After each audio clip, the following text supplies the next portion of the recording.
Hi all, എല്ലാവർക്കും നമസ്കാരം. ആദ്യമേ കുറേ ദിവസമായി വീഡിയോ ഇട്ടിട്ട് അതിൻ്റെ കാരണം ഞാൻ ഹോസ്പിറ്റലിലായിരുന്നു. ഇപ്പോഴും അങ്ങ് റിക്കവറി ആയിട്ടില്ല. ഷുഗറൊക്കെ ഭയങ്കര ഹൈ ആയിട്ട് കൂടി. അപ്പോൾ അതുകൊണ്ട് ആണ് വീഡിയോസ് കണ്ടിന്യൂസ് ആയിട്ട് ചെയ്യാതിരുന്നത്. അപ്പോൾ ഇന്ന് നമുക്ക് ബ്രൂണറിൻ്റെ വൈജ്ഞാനിക പഠന സിദ്ധാന്തങ്ങൾ നോക്കാം. വളരെ ഇമ്പോർട്ടൻ്റ് ആയിട്ടുള്ള കുറച്ച് കാര്യങ്ങൾ മാത്രമേ പറയുന്നുള്ളൂ. അപ്പോൾ ഇതുവരെ തന്ന സപ്പോർട്ട് പോലെ തന്നെ തുടർന്നും തരിക.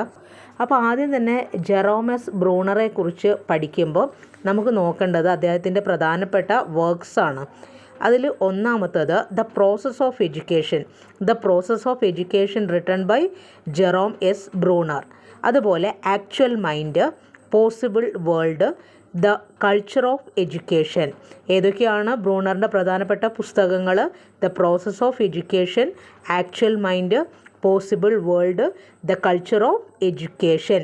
ഈ പുസ്തകങ്ങളൊക്കെ ജെറോമസ് ബ്രൂണറുമായിട്ട് ബന്ധപ്പെട്ടതാണ്. ഇനി അദ്ദേഹത്തിൻ്റെ പ്രധാനപ്പെട്ട പഠന സങ്കല്പങ്ങൾ നമുക്ക് നോക്കാം. പഠനം എന്നത് സജീവമായ ഒരു സാമൂഹിക പ്രക്രിയയാണെന്നാണ് ആരുടെ വാദം? ബ്രൂണറുടെ. അപ്പം വൈഗോട്സ്കിയും അതുതന്നെയാണ് പറയുന്നത് അല്ലേ.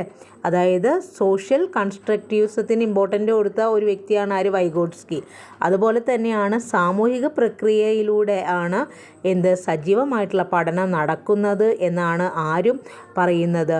ബ്രൂണർ. കുട്ടികളുടെ ബുദ്ധിപരമായുള്ള വികാസത്തെ ത്വരിതപ്പെടുത്തുക, കൂടുതൽ മികവുറ്റതാക്കുക എന്ന രീതിയിൽ ഒരു സാംസ്കാരിക ഉപകരണം മാത്രമാണ് വിദ്യാഭ്യാസം എന്ന അഭിപ്രായമാണ് ആര് മുന്നോട്ട് വെച്ചത്? ബ്രൂണർ.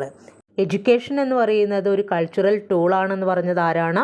ബ്രൂണറാണ്. ബ്രൂണറിൻ്റെ അഭിപ്രായത്തിൽ ഒരു വിഷയം പഠിക്കുക എന്നതിനർത്ഥം അതിൻ്റെ ചിന്താരീതിയെ സ്വാംശീകരിച്ച് ആ കാഴ്ചപ്പാടിലൂടെ പ്രശ്നങ്ങളെ കണ്ടെത്തി തിരിച്ചറിഞ്ഞ് അപഗ്രഥിക്കാനും പ്രശ്നപരിഹാരം കണ്ടെത്താനുമുള്ള കഴിവ് വളർന്നു വരിക എന്നതാണ്. അതായത് എക്സ്പീരിയൻസിലൂടെ പഠിക്കുക എന്നുള്ളതാണ് ആരുദ്ദേശിച്ചത്? ബ്രൂണർ. ഇനി ബ്രൂണറുമായി ബന്ധപ്പെട്ട് വളരെ ഇമ്പോർട്ടൻ്റ് ആയിട്ടുള്ളൊരു കാര്യമാണ് ആശയരൂപീകരണ പ്രക്രിയ എന്ന് പറയുന്നത്. അപ്പോൾ അദ്ദേഹത്തിൻ്റെ അഭിപ്രായത്തിൽ ആശയരൂപീകരണ പ്രക്രിയക്ക് പ്രധാനമായിട്ടും 3 ഘട്ടങ്ങളാണ് ഉള്ളത്. അതിൽ ഒന്നെന്ന് പറയുന്നത് ഇനാക്റ്റീവ് സ്റ്റേജ് അല്ലെങ്കിൽ പ്രവർത്തന ഘട്ടം, രണ്ടാമത് ഐക്കോണിക് സ്റ്റേജ് അല്ലെങ്കിൽ ബിംബന ഘട്ടം, മൂന്നാമത്തേത് സിംബോളിക് സ്റ്റേജ് അല്ലെങ്കിൽ പ്രതിരൂപാത്മക ഘട്ടം. ഇങ്ങനെ ആശയരൂപീകരണ പ്രക്രിയക്ക് 3 ഘട്ടങ്ങളുണ്ടെന്ന് പറഞ്ഞത് ആരാണ്? ബ്രൂണറാണ്. ബ്രൂണറുടെ ആശയരൂപീകരണ പ്രക്രിയയുടെ 3 ഘട്ടങ്ങൾ ഏതൊക്കെയാണ്? പ്രവർത്തന ഘട്ടം, ബിംബന ഘട്ടം, പ്രതിരൂപാത്മക ഘട്ടം. പ്രവർത്തന ഘട്ടം അല്ലെങ്കിൽ ഇനാക്റ്റീവ് സ്റ്റേജ് എന്ന് പറയുന്നത് പ്രവർത്തനങ്ങളിൽ ഏർപ്പെട്ടുകൊണ്ടുള്ള പഠനമാണ് ഈ ഒരു ഘട്ടത്തിൽ നടക്കുന്നത്. മൂർത്ത വസ്തുക്കൾ ഉപയോഗിച്ചുകൊണ്ടുള്ള പഠനമാണ് ഇവിടെ സാധ്യമാകുന്നത്. അപ്പോൾ ഇങ്ങനെയൊക്കെ മനസ്സിലാക്കിയ കാര്യങ്ങൾ ഭാഷയിലൂടെയോ പ്രവർത്തനങ്ങളിലൂടെയോ ചിലപ്പോൾ നമുക്ക് എന്ത് ചെയ്യാൻ പറ്റില്ല? വ്യാഖ്യാനിക്കാൻ കഴിയില്ല. ഏതൊരു ആശയത്തിൻ്റെയും പ്രാഥമിക തലം എന്ന് പറയുന്നത് പ്രവർത്തനത്തിൻ്റേത് ആണ് എന്നാണ് ബ്രൂണറുടെ അഭിപ്രായം. ഇനി രണ്ടാമത്തത് ബിംബന ഘട്ടമാണ്. അപ്പോൾ ഇവിടെ പ്രവർത്തനങ്ങളെക്കാൾ ഉപരി അനുഭവങ്ങളെ അല്ലെങ്കിൽ സംഭവങ്ങളെ, വസ്തുക്കളെ ബിംബങ്ങളുടെ രൂപത്തിൽ മനസ്സിലാക്കി സൂക്ഷിക്കുകയാണ് ചെയ്യുന്നത്. അപ്പോൾ ഒന്നാമത്തെ ഘട്ടം പ്രവർത്തനങ്ങളിലൂടെയാണ് പഠനം നടക്കുന്നത്. അപ്പോൾ രണ്ടാമത്തത് എന്താണ്? ബിംബങ്ങളിലൂടെ അല്ലെങ്കിൽ ബിംബങ്ങളുടെ രൂപത്തിലാണ് അവിടെ പഠനം നടക്കുന്നത്. എന്നാൽ മൂന്നാമത്തത് പ്രതിരൂപാത്മക ഘട്ടം, സിംബോളിക് സ്റ്റേജിൽ ഇവിടെയാണ് ശരിക്കും കുട്ടി എന്ത് ചെയ്യുന്നത്? പ്രതീകങ്ങൾ, ചിഹ്നങ്ങൾ, ഭാഷകൾ ഇതൊക്കെ ഉപയോഗിക്കുന്നത്. അപ്പോൾ ഇവിടെയാണ് ഉയർന്ന തലത്തിലുള്ള ആശയരൂപീകരണം നടക്കുന്നത്. അപ്പോൾ ബ്രൂണറുടെ ആശയരൂപീകരണ പ്രക്രിയയിൽ ഉയർന്ന തലം എന്ന് പറയുന്നത് ഏതാണ്? പ്രതിരൂപാത്മക ഘട്ടം. ഓർത്തു വെക്കുക, മൂർത്ത വസ്തുക്കൾ ആദ്യം, ചിത്രങ്ങളും രൂപങ്ങളും അടങ്ങിയ അർദ്ധമൂർത്ത വസ്തുക്കൾ അതിനുശേഷവും, തുടർന്ന് അമൂർത്ത വസ്തുക്കളും എന്ന ക്രമത്തിലാണ് ഇവിടെ പഠനാനുഭവങ്ങൾ നടക്കുന്നത്. അപ്പോൾ ഇങ്ങനെ പഠനാനുഭവങ്ങൾ ഒരുക്കുകയാണെങ്കിൽ ആശയരൂപീകരണം കൂടുതൽ ദൃഢമാകുമെന്നതാണ് ബ്രൂണറുടെ ഒരു ആശയം അല്ലെങ്കിൽ അദ്ദേഹത്തിൻ്റെ ഒരു കോൺസെപ്റ്റ് എന്ന് പറയുന്നത്. അടുത്ത ബ്രൂണറുമായി ബന്ധപ്പെട്ട ഒരു പ്രധാനപ്പെട്ട കാര്യം എന്ന് പറയുന്നത് ചാക്രികാരോഹണ രീതി അല്ലെങ്കിൽ സ്പൈറലിംഗ് ആണ്. ചാക്രികാരോഹണ രീതി.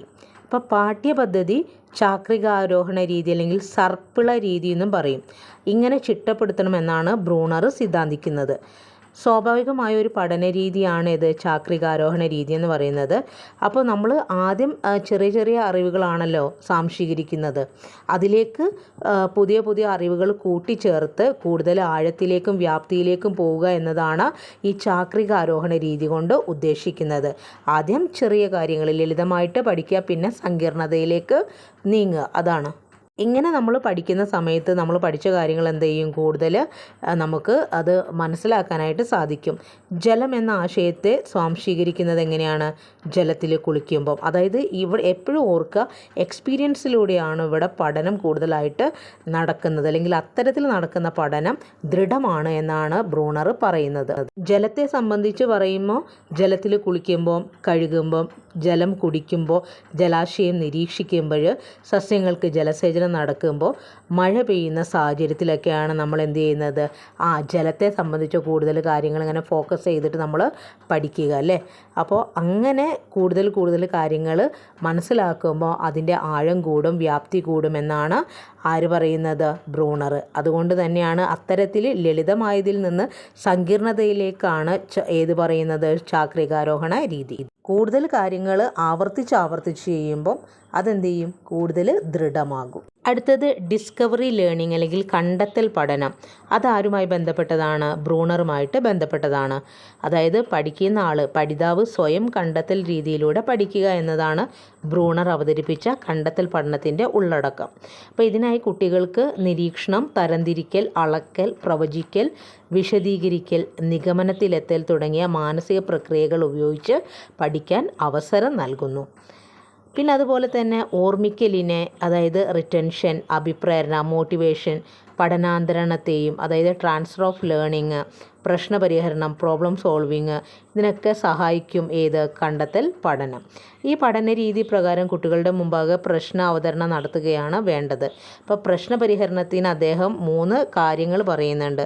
അതായത് 3 തലങ്ങൾ. 1 പ്രവർത്തനോന്മുഖത സൃഷ്ടിക്കൽ, 2 പ്രവർത്തന തൽപരത നിലനിർത്തൽ, 3 മാർഗനിർദ്ദേശം. അപ്പോൾ ഈ രീതിയിലൂടെയാണ് കണ്ടെത്തൽ പഠനത്തിൻ്റെ 3 തലങ്ങളെന്ന് പറയുന്നത്.